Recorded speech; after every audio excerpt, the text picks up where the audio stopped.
Hey guys, assalamu alaikum. This is me, Road Rider Shimon, and my new video. Right now, এখন আমি আসি হচ্ছে ধানমন্ডি এরিয়াতে। তো বাসার দিকে চলে যাচ্ছি।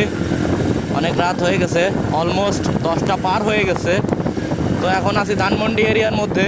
সামনে হচ্ছে সংসদ ভবন, তারপরে হচ্ছে আসাদ গেটের সিগন্যাল। তো দেখতেই পাচ্ছেন রাস্তার অবস্থা।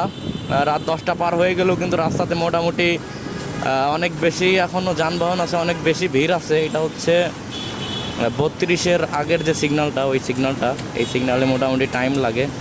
তো দেখতে পাচ্ছেন সিগন্যালে পড়ে গেছি। ওই দিক দিয়ে হচ্ছে রিক্সাওয়ালারা অন্য গাড়ি পার হচ্ছে, ধানমন্ডি এরিয়ার মধ্যে ঢুকতেছে। ওই দিকতে পার আমাকে সাইড দিয়ে বের হইতে হবে, নাইলে পিছে থাকলে আমি বের হইতে পারবো না। সাইড দিয়ে বের হইলেও সমস্যা নেই। ঠিক আছে, সাইড দিয়ে বের হয়েছি, পার হয়েছে। নাইলে আবার মাঝখান দিয়ে বের হইতে গেলে ট্রাফিকে আটকে দেয়, আর সাইড দিয়ে বের হইতে গেলে ট্রাফিক বোঝার আগেই পার হয়ে যাওয়া যায়। এটাই হচ্ছে প্লাস পয়েন্ট সাইড দিয়ে যাওয়ার। তো সিএইচআর আমাকে ওভারটেক করে চলে গেল। আমি কিন্তু সিএইচআরকে ছাড়বো না, সিএইচআরকে ওভারটেক করেই ছাড়বো, কারণ আমার ওভারটেক করা এত সহজ না। রোড রাইডারের আগে কেউ যাইতে পারে না, রোড রাইডার সুমনের আগে কেউই যাইতে পারে না, এটা প্রমাণিত। এই যে সিএইচআরে ওভারটেক করা দিছি, হয় বহুত ভাব নিয়ে আনিছিল আমার ওভারটেক করা দিয়া, হয়তো জানে না রোড রাইডার সুমন কী জিনিস। এই যে 32-এর সিগন্যাল, বলতে না বলতেই 32-এর সিগন্যালে পড়ে গেছি। একটু একটু করে এগোচ্ছে, দেখা যাক সামনে কি হয়। মোটামুটি ভালো জ্যাম আছে, চেপা চাপা মাইরা যাওয়া লাগবে, নাইলে উপায় নাই, নাইলে যাইতে দেরি হবে। বাসায় ফেরার একটু তাড়া আছে, গ্যারেজ আবার বন্ধ করে দেয়। তো এই বাসগুলো শহরের মধ্যে ঢুকে প্রচুর পরিমাণে মানে ভেজাল লাগায়, প্রচুর ডিস্টার্ব। এরা মানে ঢাকা শহরের রাস্তার মানে অন্যরকম একটা ডিস্টার্ব এরা। মানে ওদের কিন্তু শহরের মধ্যে ওরকম ঢোকা এলাও নাই, ওরা ঢুকতে পারবে কিন্তু রাত 12টার পরে। ওইটা না কইরা ওরা ঢুকা যায় সন্ধ্যার পর থেকে। এই ঢুকা হচ্ছে ভেজাল লাগাই। তো আমি মনে করি যে ট্রাফিক বিভাগের এইটার বিপক্ষে একটা বড় সড়ো ধরনের একটা পদক্ষেপ নেওয়া দরকার। এই যে পথচারীগুলো প্রচুর পরিমাণে ভেজাল লাগায়, রাস্তার মাঝখানে আইসা কনফিউশনে পড়ে যাইতে হয়। তো এদের কারণে প্রচুর অ্যাক্সিডেন্টও কিন্তু হয়, এই পথচারীগুলোর কারণে। এরা যে এত পরিমাণে ডিস্টার্ব বলার বাইরে।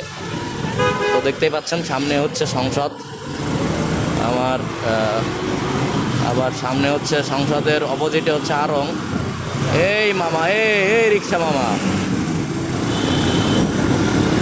মানে সিগন্যাল মিগনাল দেওয়া নাই, এক পাশ থেকে আরেক পাশে আইসা পড়তে পারলেই বাঁচে। ওরা মনে করে যে আরে এই হেলায় মনে হয় নতুন, ওই আছে ইয়াতে ডাইনে হুট করে সিগন্যাল মারা দিছে। আরে ভাই তুই ঢুকবি আগে থেকে সিগন্যাল দিয়ে রাখ না রে ভাই, পিছের গাড়িগুলো যাতে বুঝে অমনি করে সিগন্যাল দিয়ে রাখ। মানে এগুলাগা ঢাকা শহরে আর হয় না, মানে আর চলতে পারি না এগুলাগা। এরা মানে নতুন নতুন রোডে নামে, নাইমাই তিরিং বিরিং রাইড দেয়, উর্কিস পার্কিস রাইড দেয়, মাকা চাকা টান, মানে এটা কোনো কথা?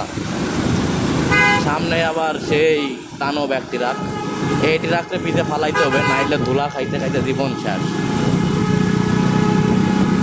এই যে এটা হচ্ছে সংসদ ভবনের সিগন্যাল, এইখানেও প্রচুর পরিমাণে জ্যাম থাকে, যেটা কিনা বলার বাইরে।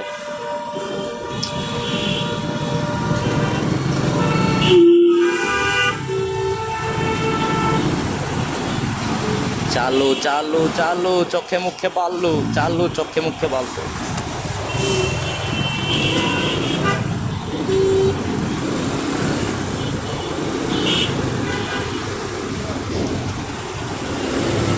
চিপায় আটকায় গেছি, কিছুই করার নাই, দাঁড়ায় থাকতেই হবে।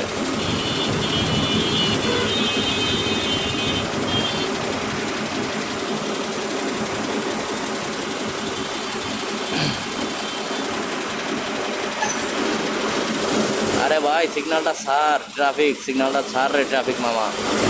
এটা হচ্ছে আসাদ গেটের সিগন্যাল, মানে আসাদ গেট থেকে সংসদ পর্যন্ত এত লম্বা একটা সিগন্যাল, এত গাড়ি ঘোড়া, মানে এত গাড়ি ঘোড়া সিরিয়ালে বলার বাইরে।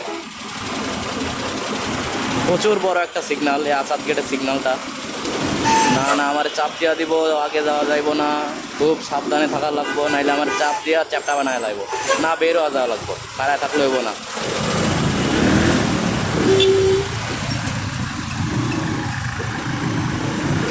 আসাদ গেটের সিগন্যাল সামনে। তো দেখতেই পাচ্ছেন কি একটা অবস্থা রাস্তাঘাটের, মানে এ যেন এক আজব শহর, এ যেন এক আজব শহর। এই শহর বড়ই আজব। পুরনো শহরে এমন কোনো পিছুটান রেখে এসো না, যার কারণে তোমাকে সারা জীবন কাঁদতে হয়। কথাটা কিন্তু ঠিকই বাস্তব।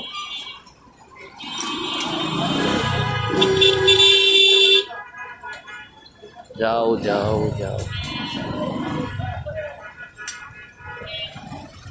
কি ব্যাপার রে দিশারি, তুই এমনি বেকা করে দাঁড়ায় আছিস কে ভাই? তুই তো যাবি সোজা, তুই বেকা করছিস কেন?